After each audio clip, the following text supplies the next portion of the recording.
So sweet baby Ginger's gonna come on out here. She's a little on the sleepy side. And then we take a look at those lovely hands. Two-finger sloth. She does like her nice butternut squash. Yummy. Oh, the crunch. Sounds so delicious. Very sweet. To those, let me get her hand up here, please. And just lift off. But this is a Linnaeus's two-finger sloth. She is the largest of all the sloths that live today.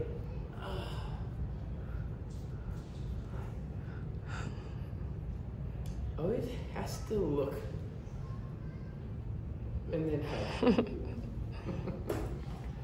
Turn her right around. The resting of the sloth. But as a mother sloth would actually carry their babies up on their tummy. So when she was hanging on my arm upside down, I would be upside down, hanging in the trees.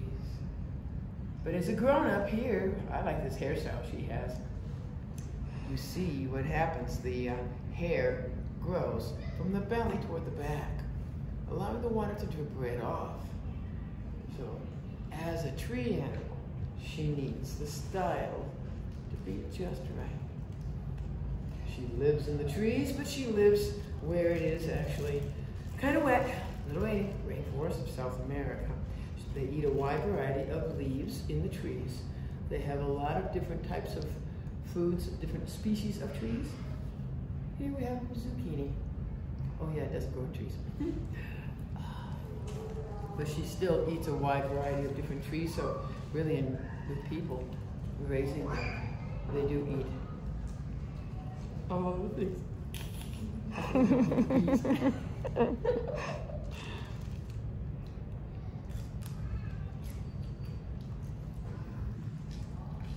Mother sloth teaches baby sloth what is good to eat. I take a bite, she continues in eating. Look at the camera. So yes, when you're looking at a sloth in the eyes, she's going to look right around. Have great eyesight.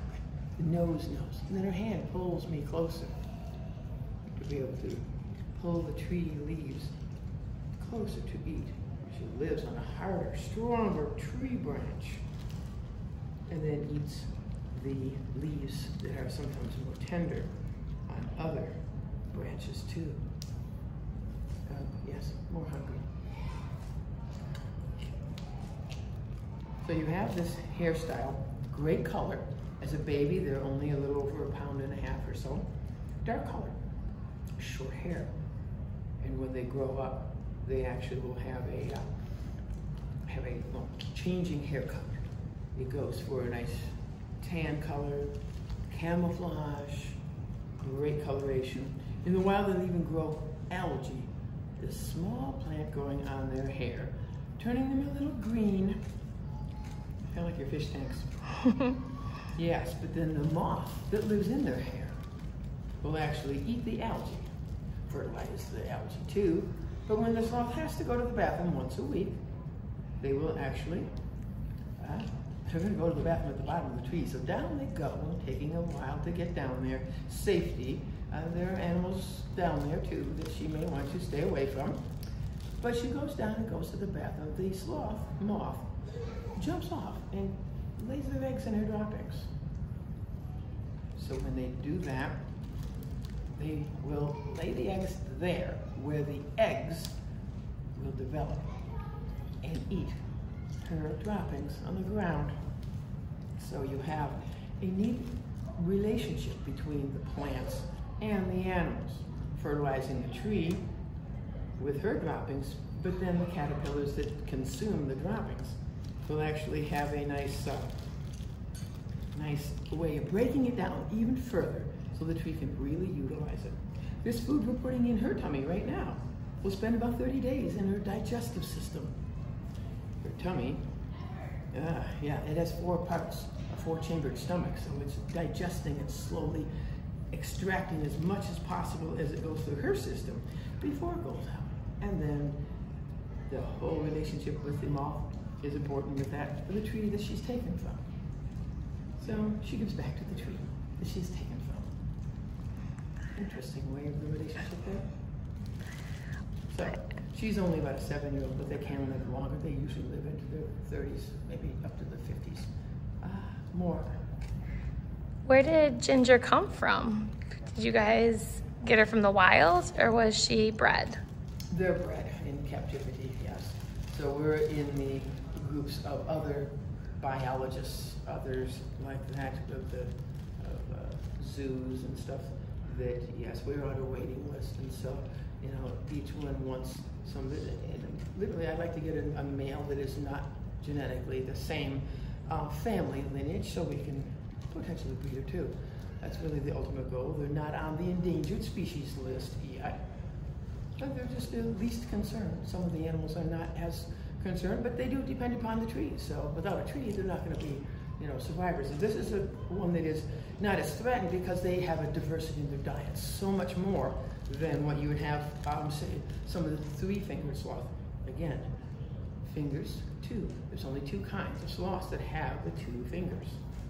And so they're larger, but there are some that are much smaller, and they will live in smaller areas. Sometimes the restrictive diets of the particular trees are very limited, and so they will only eat certain trees. She has a variety of things that she tends to like. As you saw, she didn't quite want the pea as much as she did some of the other vegetables too. Oh, I'm going to save that piece there. There's another gut out of that. Squash. She loves this butternut squash. Yeah. It looks like it's her favorite. favorite. Is important to her, more so than the eyesight as much. You may not see her ears, but she can hear what's going on. But they're tiny. We'll take a peek right there if we can. So yes, a little ear with that nice shaggy hair going across there. Wow, I just want to say thank you so much. Let's give them a big thank you for coming out. This is Ms. Terri and Mr. Neal from Science Alive. If you ever get a chance to check them out or have them out to your school or organization, they do a phenomenal job. And this is Ginger. Thank you, Ginger. Thank you, thank you, thank you. Wave at her. She waves slowly.